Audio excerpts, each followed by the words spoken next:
kachika, matatandaan nga last few months ay talaga namang naging usap-usapan nga sa social media ang new rumored girlfriend ni Daniel Padilla na si Kyla Estrada, kung saan madalas nga silang makitang magkasama. Wala man pag-amin sa dalawa kung ano nga ba ang kanilang relasyon, kitang-kita naman daw sa kanilang galaw at presensya kung ano nga ba ang totoong estado ng dalawa, at tanggap na nga ng dating Katniel si Kyla Estrada para kay Daniel Padilla.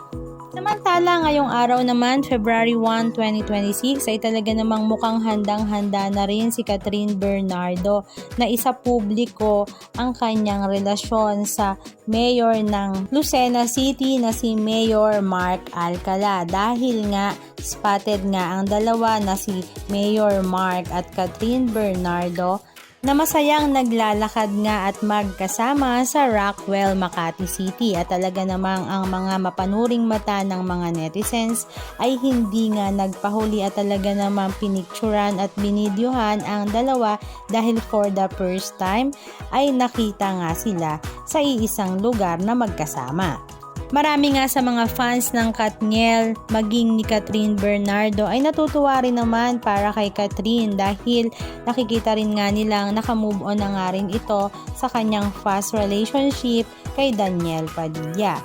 Wala pa rin ngang pag-amin sa dalawa, ay tuwang-tuwa na rin nga ang lahat dahil both parties ay masaya nga sa kanilang buhay sa ngayon.